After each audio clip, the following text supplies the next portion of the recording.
সাফ অনূর্ধ্ব-20 চ্যাম্পিয়নশিপে ভারতের সঙ্গে ড্র করে রানার্স আপ হয়ে সেমিফাইনালে বাংলাদেশ। দেখুন, লড়াইটা বয়ভিত্তিক সাফের হলো সবুজ গালিচায় যখন প্রতিপক্ষ ভারত, তখন উত্তাপটা থাকে অন্যরকম। মালদ্বীপের রাজধানী মালেতে আজ বাংলাদেশ ভারত লড়াইও সরাল সেই চিরচেনা প্রতিদ্বন্দ্বিতার ভাস। প্রথমার্ধে নাটকীয়তার পর দ্বিতীয়ার্ধে সমতাসূচক গোলটি পায় বাংলাদেশ। শেষ পর্যন্ত ম্যাচটি 1-1 গোলে ড্রতে শেষ হয়। ম্যাচ ড্র হওয়ায় পয়েন্ট সমান হলেও গ্রুপ পর্বের গোল ব্যবধানে এগিয়ে থাকার সুবাদে গ্রুপ চ্যাম্পিয়ন হিসেবে সেমিফাইনালে পা রাখল ভারত। অন্যদিকে গ্রুপ রানার্স আপ হয়ে শেষ চারের টিকিট পেল লাল সবুজের প্রতিনিধিরা। মালদ্বীপের রাজধানী মালেতে অনূর্ধ্ব-20 সাব চ্যাম্পিয়নশিপে আজকে প্রথমার্ধে নাটকীয়তায় ভরপুর ছিল। ম্যাচের শুরু থেকে দুই দল আক্রমণ পাল্টা আক্রমণে খেলতে থাকে, তবে 17 মিনিটে প্রথম সাফল্য পায় ভারত।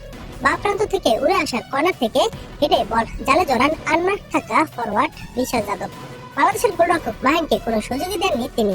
এবারের টুর্নামেন্টে এটি তার দ্বিতীয় গোল।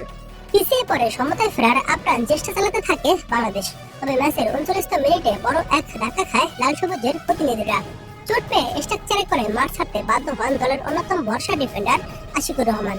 তার বদলি হিসেবে মাঠে নামেন আব্দুল রিয়াদ ফাহিম। ম্যাচের চরম নাটকীয়তা দেখা যায় প্রথমার্ধে যোগ করার সময়ে।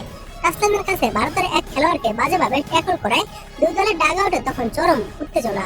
দুই দলের প্রধান কোচের মধ্যে হাতাহাতির উপক্রম পর্যন্ত হয়।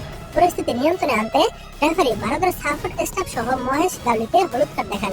এরপর বাংলাদেশের English coach head coach Mark কক্সকে সরাসরি লাল কার্ড দেখান রেফারি। ডাগআউট থেকে কোচকে হারিয়েও খেই হারানি বাংলাদেশ, বরং যোগ করার সময়ের 10 মিনিটে দুর্দান্ত এক গোলে সমতায় ফিরে তারা। বাঁ প্রান্ত থেকে যুক্তরাষ্ট্র প্রবাসী ডোনাল্ড সুলিভানের কর্নার বক্সের ভেতর খুঁজে নেয় বদলি নামা আব্দুল রিয়াদ ফাহিমকে। তার নেওয়া দুর্দান্ত ভলিতে সমতায় ফিরে বাংলাদেশ। এক সমতা থেকে বিরতির পর মাঠে নেমে আরো বেশি আক্রমণাত্মক ফুটবল খেলতে থাকে বাংলাদেশ। দ্বিতীয়ার্ধে শুরুতে বদলি হিসেবে মাঠে নামেন সুমন। দুদলের উইঙ্গে একের পর এক আক্রমণ তৈরি হলেও ফিনিশিং এর অভাবে চারের দেখা মিলছিল না। ম্যাচের 64 মিনিটে নিশ্চিত গোলের হাত থেকে বাংলাদেশকে বাঁচান গোলরক্ষক মাহিন। ভারতের ওমাং দুদুম বক্সের ভেতর ঢুকে ফাঁকায় শট নেওয়ার সুযোগ পেয়েছিলেন, কিন্তু কর্নারের বিনিময়ে সেই শট রুখে দেন মাহিন।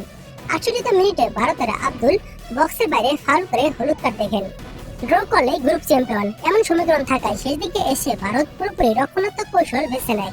অন্যদিকে গ্রুপ সেরা হতে জয়ের বিকল্প নেই জেনে বাংলাদেশ অল আউট আক্রমণে যায়। শেষ পর্যন্ত আর গোল না হওয়ায় 1-1 গোলের সমতা নিয়েই মাঠ ছাড়ে দুই দল। বাংলাদেশ ও নেপাল পরবর্তীতে 1 এপ্রিল সেমিফাইনালে মুখোমুখি হবে। এই ম্যাচ নিয়ে সময়সূচি আমাদের চ্যানেল থেকেই আসছে।